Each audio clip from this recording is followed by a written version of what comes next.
Ayun, magandang araw Pilipinas. Magandang araw po sa lahat ng ating pong mga taga-subaybay at sa lahat po ng possible na mararating ng ating pong munting YouTube channel.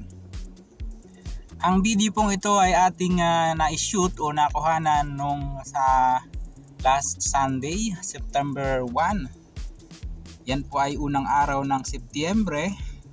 Ayun, pumasok na po ang bare months dito po sa atin sa Pilipinas at sa buong mundo.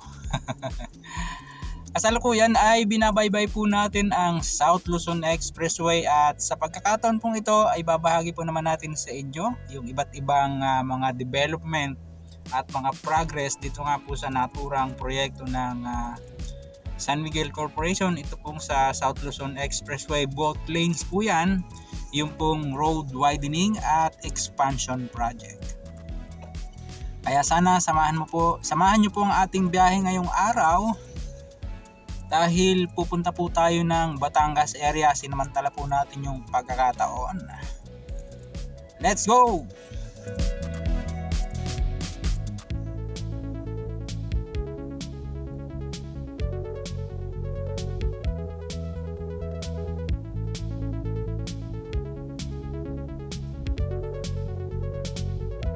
Narito na po tayo parating ng San Pedro area. Almost nasa boundary na po tayo ng Metro Manila at ng lalawigan ng Laguna. Yan, tama po yung inyong naririnig. At kung mapansin nyo, medyo maaga pa po yan. Mga nakasindi pa po yung aming mga headlights sa lahat po ng ating pong nakakasabay at mga nakakasalubong sa kabilang lane. Maging yung mga ilaw sa poste ay nakasindi pa. Ibig sabihin talagang maaga pa po yan.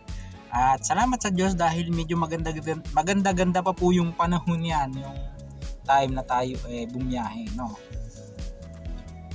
At ito nga po, nandito na tayo sa may San Pedro. Yan po ay nasa may bandang Alaska Milk Corporation na. Mapansin niyo yung pong bandang kanan ay buo na rin pala, no? Mayroon na rin siyang concrete na bakod. Opo, ayan, no? At yan po ay babagtasin natin hanggang doon sa may bago dumating ng Santo Tomas. Opo, kaya tsagain nyo po sana yung ating pong vlog para ma-share po sa inyo yung pong iba't ibang mga development nga po dito sa ongoing na project ng San Miguel Corporation dito po sa kanilang South Luzon Expressway.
Andirito pa rin po tayo sa bahagi ng San Pedro at paparating na po tayo sa bayan ng Binyan. First na interchange ay ito pong South Woods Interchange, no? At kung mapansin nyo dito sa lugar na ito, klarong-klaro na yung wala na siyang gaanong puno sa magkabilang side. At halos yan pong magkabilang lane niya, yung nasa right side ay halos gawa na siya, po. Konting-konti na lang yung kinukumpuni rito. Parang yung mga bakod na lang, no? Gaya po nung na-picture na natin sa inyo dati, yung dyan sa may banda Alabang, magkakaroon po pala siya ng bakod sa gilid. Yung concrete na bakod. Parang buhos po yan medyo gumit na po tayo para makita nyo yung nasa right side na kalsada, no?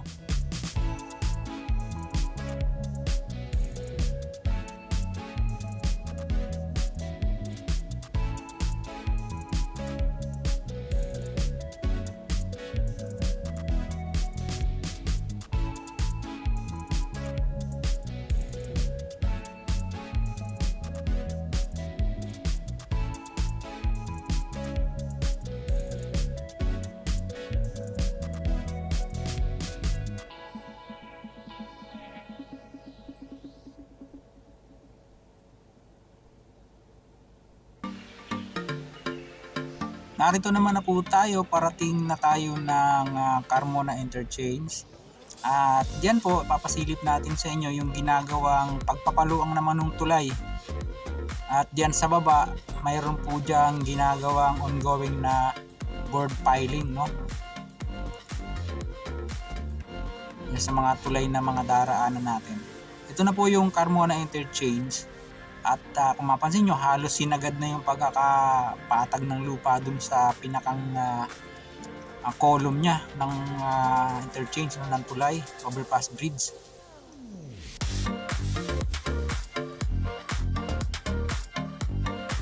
Dito po sa bahagi ito, napakaluwang na rin ang kalsada niya. No, yan sa bandang kanan natin ay napakaluwang na po niya. Medyo magkakaroon lang siya ng pagkipot dun nga po sa mga tulay na kasalukuyan ay pinaluluang na rin po karamihan dyan, ano.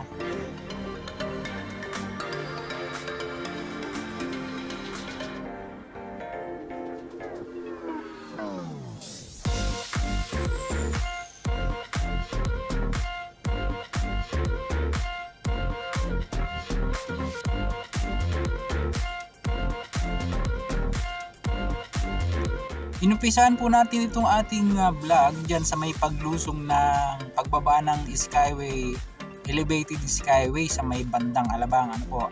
At syempre tatapusin po natin yan hanggang doon sa may Santo Tomas bago dumugtong ng Star Tollway. Magkakat lang po tayo ng mga unnecessary, yung mga hindi pa siya, wala pang masyadong movement, ano po. At ipapapansin ko po sa inyo itong concrete barrier sa gitna na mayroong reflectorize. Banda-banda riyan po sa bahagi ng Santa Rosa papunta po ng Eton hanggang diyan sa may bahagi na ng Calamba ay ganyan na po yung magiging hitsura niya, mga kabayan, ano.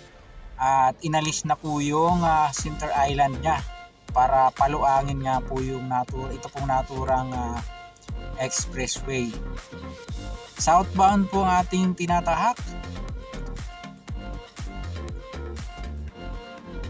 Medyo kumanan lang tayo ng konti, iniwasan natin yung mga mababagal na sasakyan.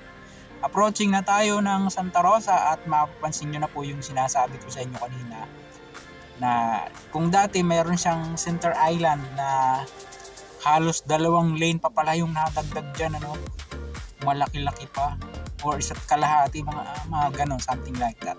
Makikita nyo po yan maya maya.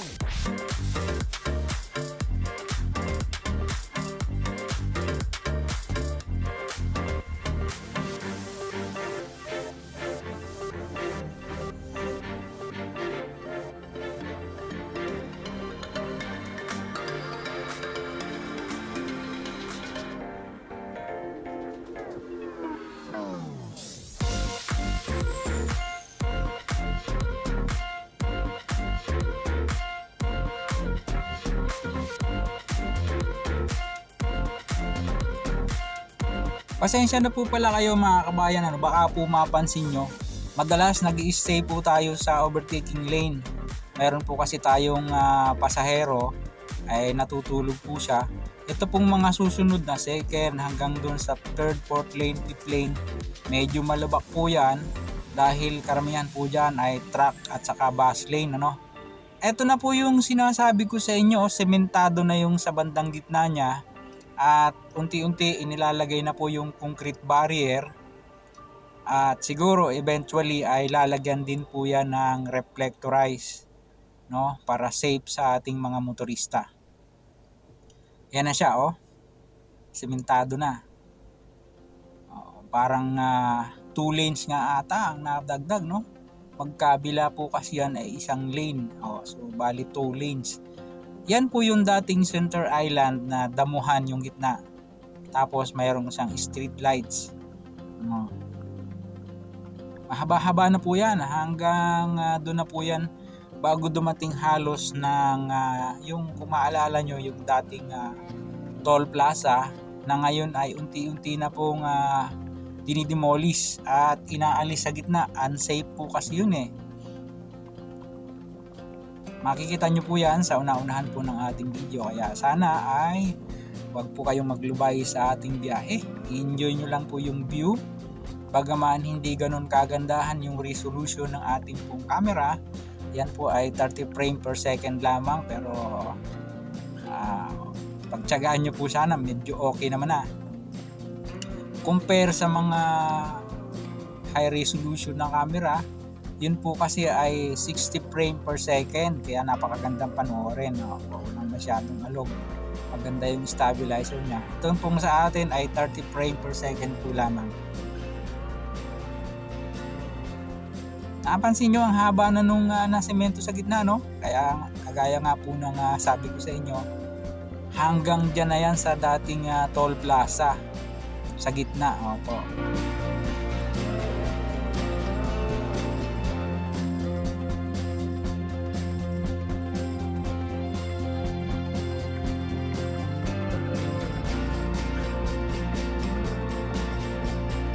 Paalala po sa ating mga motorista, no? Sana maging mapagmatyag po kayo dahil bigla-bigla siya kikipot. Kasi nga, yan po ginagawa yung gitna, no? Kaya sana maging vigilant po tayo sa ating pong mga biyahe. Ay wag naman po sana mag-cause ng accident yung biglang pagkipot, no?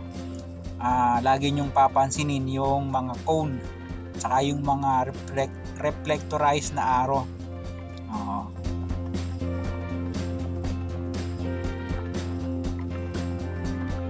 Tulay dito, and then after that, yan, sementado na uli yung gitna. Dito sa bahaging ito, wala pang nailalagay na concrete barrier yung gitna. Siguro ilalatagan pa nila yan eventually, no?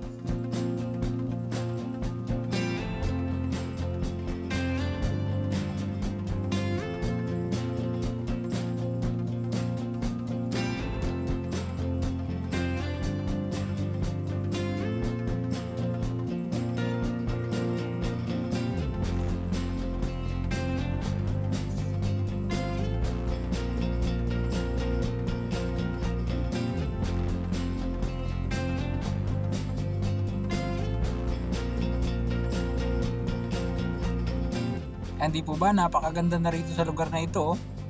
Ang luwang na nung iniluwang nung gitna. Ang laki ng iniluwang.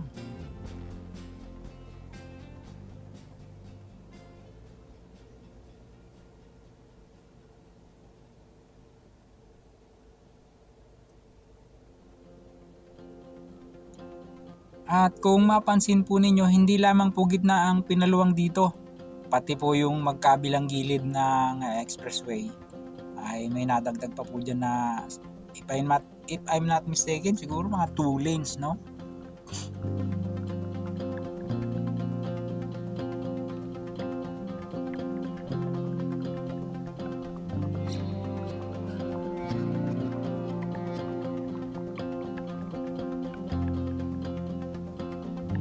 Mahaba-haba na nga po pala yung nasemento sa gitna. Bagaman mayroon pa pong mga natitirang center island na hindi pa siya nagagalaw, pero mahaba-haba na siya, oh. Ito na, approaching na po tayo ng dating toll plaza. Diyan sa una-unahan ng konti. At sabi ko nga po sa inyo kanina, konti na lang yung natitira, na-demolish na yung karamihan. Ayan, no? Actually, yung kabilang lane wala na po eh. Ito na lang natira, oh, yung nag-iisa-isa na yun na dating toll plaza siya. Po, yan. Yung kabilang lane, mapansin nyo, wala na, na-demolish na. Ganon din po dyan sa una-unahan ng konti, yung sa extension, dyan sa may Ayala Greenfield. Mapansin nyo mamaya, dyan na yun sa may Makiling na. Sa may barangay, kalimutan ko yung lugar eh.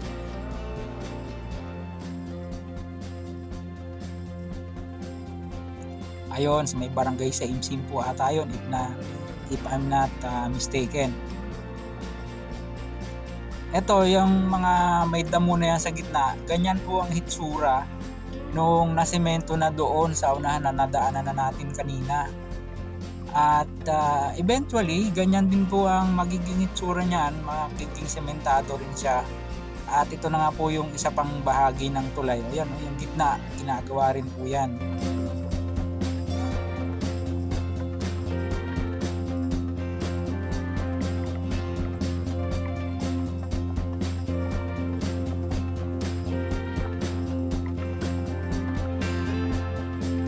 jump na tayo. Dito na tayo sa may extension ng expressway o SLEX.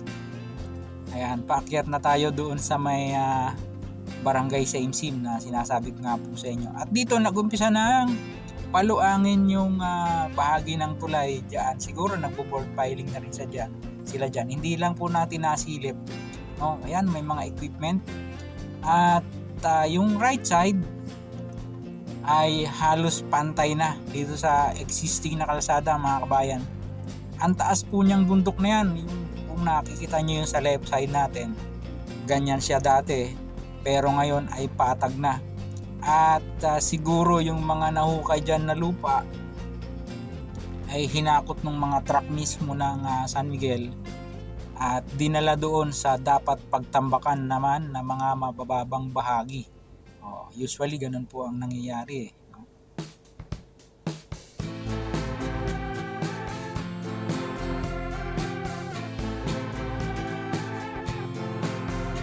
At dito sa bahaging ito, yung pong right side ay mind you mga kabayan, napakalubak po niyan dahil truck lane po yan.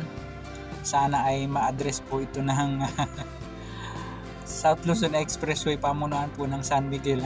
Pag natapos na yung widening, sana ay ma-address niyo po yung napakalubak na bahagi ng kalsada na yan. Actually, pag dyan ka nag-stay ay talagang ramdam na ramdam mo yung pagtalbog.